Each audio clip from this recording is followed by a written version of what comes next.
Ever since I pitted my brand new Bulbasaur against my rival's Charmander in the opening chapter of Pokemon Red, I've loved turn-based combat. But I know this style of battle isn't for everyone. Plenty have skipped over the likes of Baldur's Gate 3, Persona 5, and Marvel's Midnight Suns because of the slower, more managerial-like pace of turn-based combat. Clair Obscur Expedition 33 wants to provide the solution to those issues. The upcoming RPG has plenty of smart ideas that aim to evolve turn-based battles, transforming them from baton-passing attack sequences to thrilling, skill-heavy conflicts. I recently met with developer Sandfall Interactive to watch some of the team play just under an hour of Clair Obscur Expedition 33. While clearly inspired by Japanese RPG titans like Final Fantasy, Clair Obscur feels distinctly European. Rather than sporting outrageous anime hair and a sword larger than the Empire State Building, protagonist Gustav is a handsomely dressed gent with a face that could be almost mistaken for Robert Pattinson's. During my demo, he and the equally elegant mage Luna explored the ocean floor-like Flying Waters region, picking through the remains of prior expeditions that had been scattered among the coral. Gustav and Luna are the latest team attempting to defy the will of the Paintress, a godlike figure who kills scores of people each year by painting a number on a monolith. Anyone of that age instantly fades away, Infinity War style. The demo's short hour duration didn't allow for much insight into this story, but what was obvious was the dark and melancholic tone. It seems somewhat literary, in a manner that I found very appealing, rooted in its characters' emotions and fears. Gustav was soon reunited with his foster sister, Mayel, and together with Luna, the trio formed a full party. That brings us to those aforementioned evolutionary ideas for turn-based combat. Sandfall was inspired by Sekiro's parry system to implement skill-based elements into the genre's traditional tactical framework. The result is quick-time event-augmented turns, with reflex and timing-based actions required in both the attack and defend phases.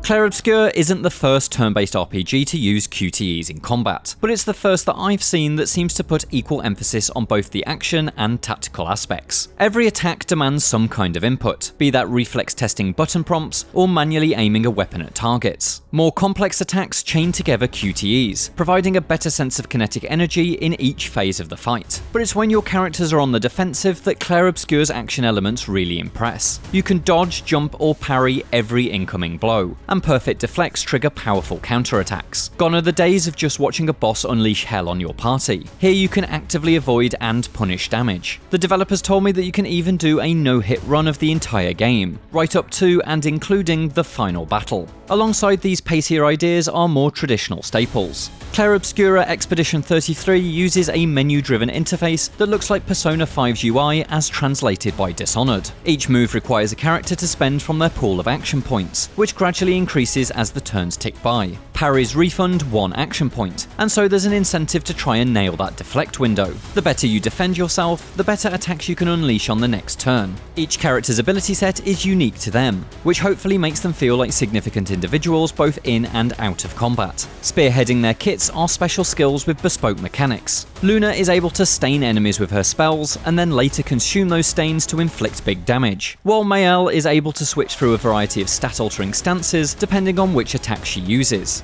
Sandfall Interactive also promises a deep progression system for each party member. Each level attained allows you to upgrade each character's stats Dungeons & Dragons style, as well as choose a new ability from a skill tree. On top of that are Pictos, trinkets that provide tactic-shifting passive skills, plus the unique properties of the weapons each party member wields. Sandfall promises that combining and upgrading these elements in the right way can unlock wild and destructive synergies. I hope this character build system allows players to put together fascinating, tactics-driven parties akin to the way that card game players hone a deck to a particular strategy.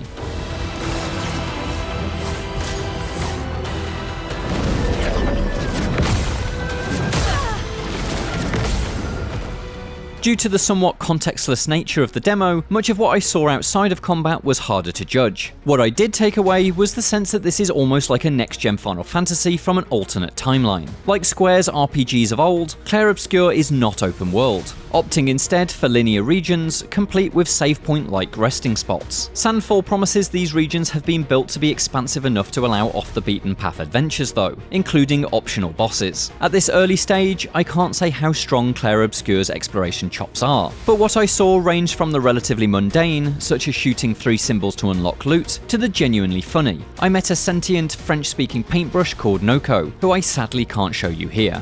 While I've yet to form any significant opinions on its wider gameplay ideas, I can say that I really liked what I saw of Clair Obscur's world. It has concepts and characters I'm looking forward to delving into, strong voice acting, and a genuinely gorgeous graphical style. But the thing I'm really excited about is the smart skill smarts loop that the combat system seems to thrive on. A cerebral moment of lining up a clever attack is followed by a speedy burst of rhythmic button taps, a perfectly judged parry, and then it's back to quietly contemplating exactly what attack will rupture your foe's defenses. Staunchly traditional turn-based fans may consider this up and down tempo a bit too jarring, tactical combat for the short attention span generation. But from my perspective at least, this is the fresh approach the system has needed for some time. I hope when I finally get to play Clair Obscur Expedition 33 for myself, it proves itself to be a more involving turn-based experience, as opposed to a system that simply makes concessions for the action-loving crowd.